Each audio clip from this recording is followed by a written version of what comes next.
क्या माहौल है मैम, आप जब घूम रही हैं, लोगों के बीच में जा रही हैं, क्या माहौल नज़र आ रहा है आपको? बहुत अच्छा।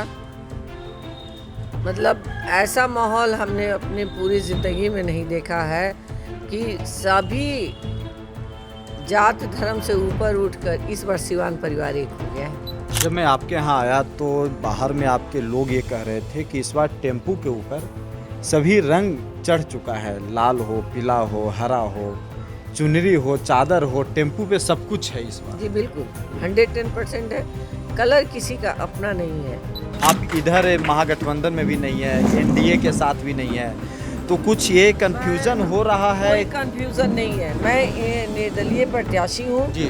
और मेरा जो सोच है सिवान को शिक्षित और विकसित बनाना, इसी मोटो के साथ मैं आप आगे अकेले बढ़ रही काफ़ी हैं, हूँ। जी बिल्कुल, मैं अकेले काफ़ी। किसी की ज़रूरत नहीं है हिना साहब को। नहीं, ज़रूरत जब पड़ेगी तो देखा जाएगा। नमस्कार, आप देख रहे हैं लाइव सिटीज़। मैं हूं आपके साथ सौरभ राज। इस वक्त मैं सिवान में घूम रहा हूं, माहौल जानने की कोशिश कर रहा हूं, लोगों के बीच भी जा रहे हैं। अभी पहुंच गए हैं सिवान से निर्दलीय उम्मीदवार हिना साहब चुनावी मैदान में उतरी हुई हैं। इनसे बात करेंगे कि सिवान का माहौल क्या है, क्योंकि महिला होकर के ये अकेले चुनावी मैदान में उतरी हुई हैं। नए महागठबंधन से हैं, नए एनडीए से हैं, ये अकेले मैदान में लड़ रही हैं। क्या माहौल है मैम, आप जब घूम रही हैं, लोगों के बीच में जा रही हैं, क्या माहौल नज़र आ रहा है आपको? बहुत अच्छा। मतलब ऐसा माहौल हमने अपनी पूरी ज़िंदगी में नहीं देखा है कि सभी जात धर्म से ऊपर उठकर इस बार सिवान परिवार एक हो गया है। सभी जाति, सभी धर्म के लोग एक परिवार हो गए। एक परिवार, सिवान परिवार। और मैं सिवान परिवार की एक सेवक। देखिए, जब लोगों के बीच में जा रहे हैं तो शहाबुद्दीन साहब को लोग याद कर रहे हैं कि वो काम किए, हॉस्पिटल कॉलेज में काम किए, और वही दिख रहा है। लोग आपसे भी उम्मीद लगाए बैठे हैं कि फिर वो कुछ दिख सकता है सिवान में। आप क्या लोगों को भरोसा दे रही हैं? मैं क्लियर बात करती हूँ। मैं उल्टा पुल्टा बात नहीं करती हूँ। जो कहती हूँ वो मैं करने की कोशिश करूँगी। मैं कह रही हूँ कि मैं उतनी बड़ी बड़ी कामें तो नहीं करूँगी जितने मतलब जिसको मैंने आदमी कभी सिवान में सोचा भी नहीं था कि वो इतना कम वक्त में इतना सारा वो काम करेंगे। मैंने सोच से बिल्कुल विपरीत। ना इससे पहले कोई एमपी किया है, ना बाद में जो लोग भी आए हैं ना किए हैं। मैं उनकी वाइफ होने के नाते, अहलिया होने के नाते मेरे पे दोहरी जिम्मेदारी है। एक शहाबुद्दीन साहब का विकास का चेहरा, दूसरी तरफ मैं सिवान की बेटी, तो मेरे ऊपर दोहरी जिम्मेदारी है। मैं चाहती हूँ सिवान परिवार को लेकर चलूँ और किसी को भी मान सम्मान में मैं कमी ना करूँ।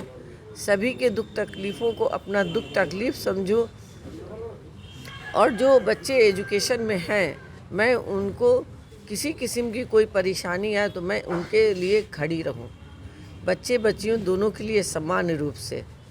और आप जो हॉस्पिटल की बात कर रहे थे, उन्होंने उस ज़माने में हॉस्पिटल की व्यवस्था इतनी अच्छी रखी थी जिस ज़माने में बिजली का बहुत कमी थी सिवान में। पल भर में आती थी, पल भर में चली जाती थी, और वहाँ पे जनरेटर का भी इंतज़ाम हुआ था। और उस ज़माने में सीरियस पेशेंट को भी देखे जाते थे। कहीं कोई हादसा हो गया उसको भी सब लोग सीरियसली देखते थे।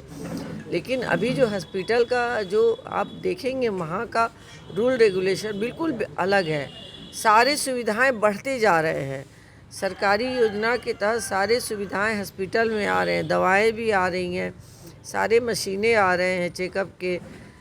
लेकिन क्या है कि जब हमारे गरीब गुरबा भाई बंधु, जो गरीब हमारे हैं, बुज़ुर्ग लोग हैं, जाते हैं जब ट्रीटमेंट के लिए, इमरजेंसी में महिलाएं जाती हैं, तो वो सुविधाएं नहीं मिल पा रही हैं। अगर कोई इमरजेंसी आ जाती है तो उन्हें तुरंत रेफ़र कर दिया जाता है। तो हम ये कहते हैं कि यहाँ पे सारे डॉक्टर इतने नॉलेज वाले हैं तो उन्हें रेफ़र करने की क्या ज़रूरत है। जो मिडिल क्लास और लोअर क्लास के लोग हैं उनके पास पैसे कितना रहते हैं प्रेजेंट। किसी के पास 1000, 5000, बहुत ज़्यादा होगा तो 10-20 हज़ार अपने बच्चों के लिए रखा होगा, एजुकेशन के लिए, उनकी शादी ब्याह के लिए। तो वो पैसे आपको एम्बुलेंस में 5000 लग जाते हैं। यहाँ से आप रेफ़र करते हैं सावित्री हॉस्पिटल। क्यों भाई रेफ़र करते हैं? यहाँ तो डॉक्टर हैं, करें। क्योंकि यहाँ पे कुछ ऐसे दलाल हैं जी। जो सेवक के रूप में लोगों को लूट रहे हैं। अपने आप को समाजवादी कहते हैं कि मैं समाज के लिए हूँ, समाज का सेवक हूँ, लेकिन वो लुटेरे हैं। और वो तुरंत सावित्री हॉस्पिटल में रेफ़र करवाते हैं। 5,000 एम्बुलेंस का 1 लाख रुपया वहाँ जाने में खर्च होता है, जान भी नहीं बचती है और फिर भी लोग कंगाल हो जाते हैं। तो मैं चाहती हूँ कि यहाँ पे ही ट्रामा सेंटर खुले, जितने भी सीरियस पेशेंट हो यहाँ पर ट्रीटमेंट हो सिवान में, और सिवान में ही हमारी इतनी अच्छी व्यवस्था है, उसको थोड़ा सा हम लोगों को सहयोग करने की ज़रूरत है। जब मैं आपके यहाँ आया तो बाहर में आपके लोग ये कह रहे थे कि इस बार टेम्पू के ऊपर सभी रंग चढ़ चुका है, लाल हो, पीला हो, हरा हो, चुनरी हो, चादर हो, टेम्पू पे सब कुछ है इस बार। जी बिल्कुल, 110% है।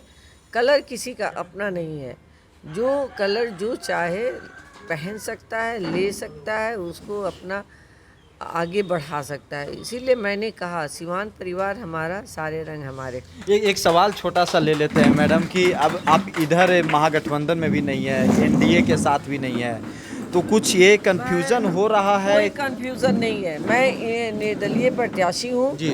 और मेरा जो सोच है सिवान को शिक्षित और विकसित बनाना, इसी मोटो के साथ मैं आप आगे अकेले बढ़ रही काफ़ी हैं? हूँ। जी बिल्कुल, मैं अकेले काफ़ी। किसी की ज़रूरत नहीं है हिना साहब को? नहीं, ज़रूरत जब पड़ेगी तो देखा जाएगा। चलिए शुक्रिया मैम। देखिए कि ये हिना साहब बात कर रही थी, यहाँ पे उनके लोग हैं। मैं इस वक्त हिना साहब के घर पे हूँ और हिना साहब सिवान में निर्दलीय उतरी हुई हैं, लोगों के बीच में जा रही हैं। अब देखना होगा कि सिवान की जनता अपना आशीर्वाद किसे देती है और यहाँ से फिर सांसद कौन बनता है। सिवान से सौरभ राय, लाइव सिटी। क्या माहौल है मैम, आप जब घूम रही हैं, लोगों के बीच में जा रही हैं, क्या माहौल नज़र आ रहा है आपको? बहुत अच्छा, मतलब ऐसा माहौल हमने अपनी पूरी ज़िंदगी में नहीं देखा है कि सभी जात धर्म से ऊपर उठकर इस बार सिवान परिवार एक हो गया है। जब मैं आपके यहाँ आया तो बाहर में आपके लोग ये कह रहे थे कि इस बार टेम्पू के ऊपर सभी रंग चढ़ चुका है, लाल हो, पीला हो, हरा हो, चुनरी हो, चादर हो, टेम्पू पे सब कुछ है इस बार। जी बिल्कुल, 110% है। कलर किसी का अपना नहीं है। आप इधर महागठबंधन में भी नहीं है, एनडीए के साथ भी नहीं है, तो कुछ ये कंफ्यूजन हो रहा है? कोई कंफ्यूजन नहीं है। मैं ये निर्दलीय प्रत्याशी हूँ जी। और मेरा जो सोच है सिवान को शिक्षित और विकसित बनाना, इसी मोटो के साथ मैं आप आगे अकेले बढ़ रही हूँ। काफ़ी हैं? जी बिल्कुल, मैं अकेले काफ़ी। किसी की ज़रूरत नहीं है हिना साहब को? नहीं, ज़रूरत जब पड़ेगी तो देखा जाएगा। चलिए शुक्रिया मैम। देखिए